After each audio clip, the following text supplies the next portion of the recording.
to allow our true knowing, all our realizations, our grace, all our knowings,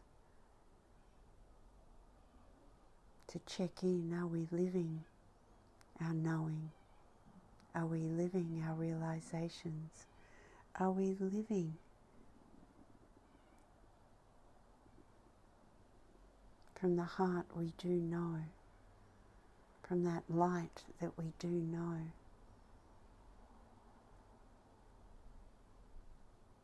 And to check in with loving embrace, with attending tenderly, softly to one's energy field.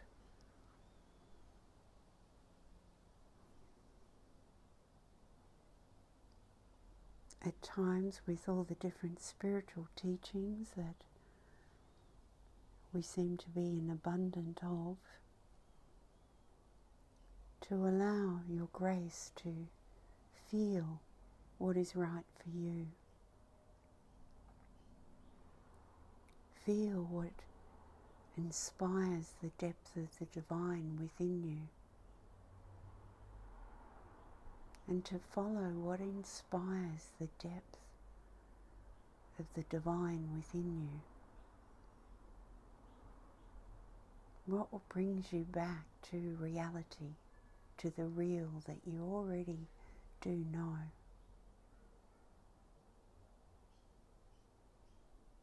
What exercises, practices bring you home freshly? And the opportunity to invite a ritual and ceremony integrated into everyday life,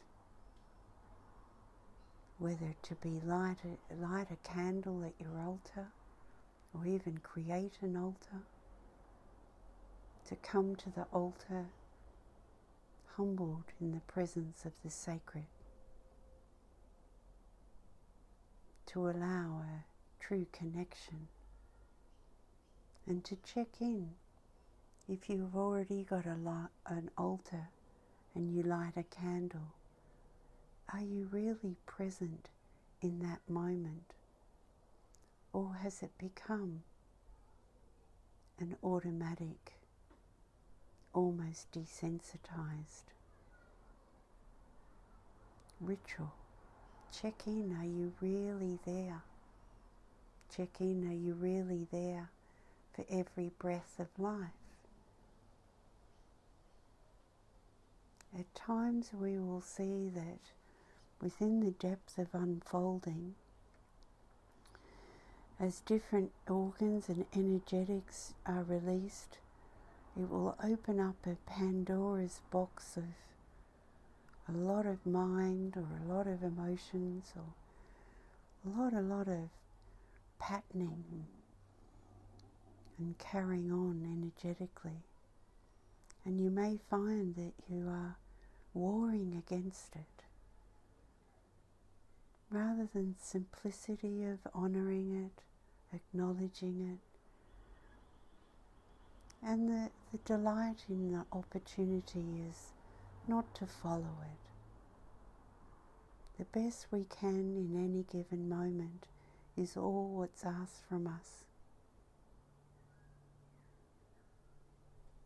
To utilize the practice of Brahmari, quietening the busy mind. If the mind gets too ruly and carrying on, to balance the brain patterning, the brain waves, to let them settle. Simple yet profound within simplicity. To exercise your capacity not to follow what rises, rather check in, are you really allowing it? Bring your attention to allowing and anchoring into the sacred heart.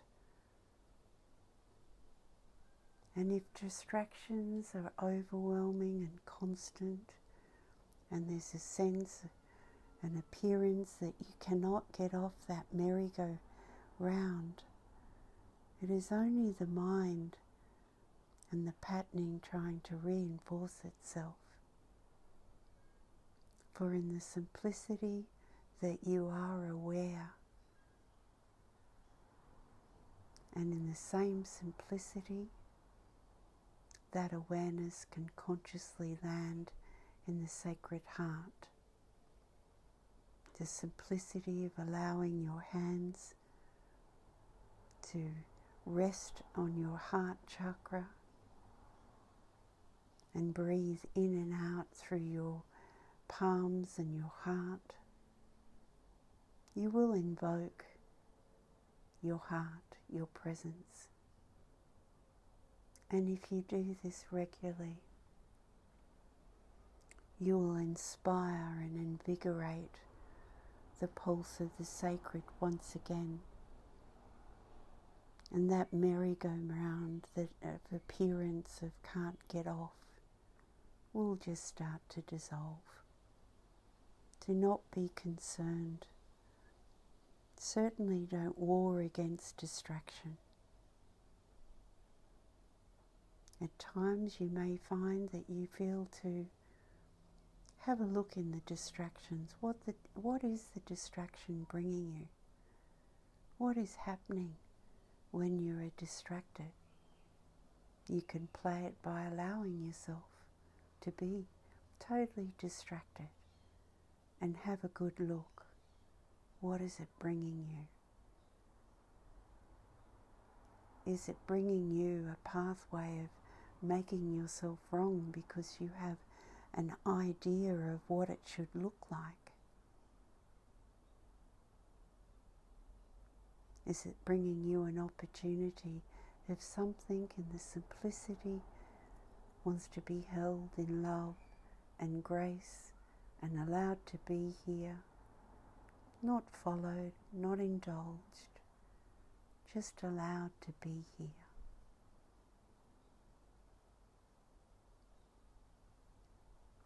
In the name of spiritual unfolding, there appears to be a lot of warring within one's own energy field that brings a pulse within the collective to check in if you're warring within and allow the innate intelligence and your truth in intimacy and being to sight whatever needs to be sighted and held in love and allowed to be rested and braced by the sacred heart.